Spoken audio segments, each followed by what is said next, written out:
پەرلەمانتەرانی کورد لە ئەنجومەنی نوێنەرانی عێراق جەخت لە ساسایکردنەوەی دۆخی کەرکووک بە پێی ناوەڕۆکی مادەی 140 دەستور دەکەنەوە و ڕاشی دەگەێنن دەکرێت دیالۆگش بکرێتە بنەمایەک بۆ ئاسایکردنەوەی دۆخی پەرێزگای کەرکووک. چەند ئەجنداتی ئەقلیمی و ناوخۆیی دەرەکی هەبێت بۆ بابەتیان بۆ مۆزوعی کێشەی کەرکووک بە نەتیجە بێت ئێمەی کەرکووکیەکان و پێکهاتەکانی کەرکووک لە کورد و لە تورکمان و لە عەرەبی ڕەسان و لە کورد و ئاشوورەکان پێکەوە بڕیار لەسەر چارەنووسی ئەم شارە بدەین، بڕیار لەسەر شێوازی بەڕێوەبردننی ئەم شارە بدەین لە پێناو پێکەوە ژیان لە پێناو کەرکووک. لە کەرکووکەوە هەر شارێکتر کۆمەڵی کێشەی تایەوە ئەم کێشانەژە بێ کەرکووچیەکان خۆیان دابنشن پێکەوە چارەسەرێک بۆ کێشەکان بکەن، نەک ئەوەی کا لێرە و لەوێ بچی دەستی ئەو بگری و بتوێت بە ئەزندای دەرەشی کێشەکان بە ئاڕاستی چارەسەر بڕێ کە ناکرێ. بۆ یەکە هەر هێز و لایەنێک هەر پێکهاتەیەک دەیەوێت کێشەکانی کەرکووک کار بک بۆ چارەسەرکردنی کێشەکانی کەرکووک بابێ هەمومان پێکەوە دابنشین. کەرکووک شارێکی ناسکە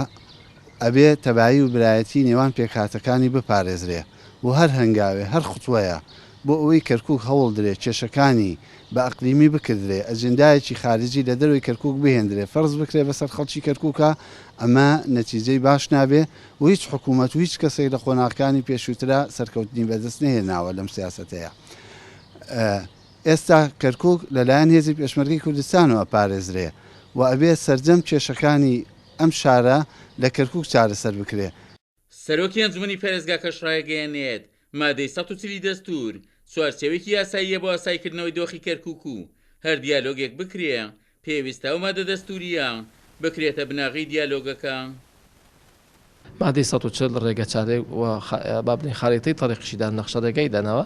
ئێمە بێت مەجال بدەین بە خەڵکی شاری کەرکووک خۆیان براری خۆیان دەن ئەیانێ بەشێک بن لە هەرێمی کوردستان یان هەر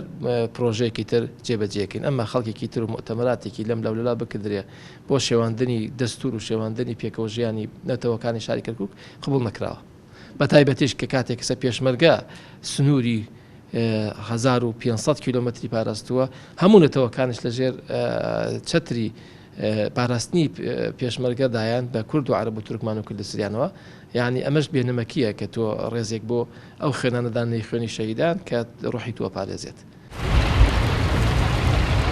لە دوای شەڕی داعشەوە کەرکووک لە سای پێشمەرگەدا پارێزراوە و چاودێرانی سیاسی ڕایەگەیەنن ئەرکی هەرێمی کوردستانیشە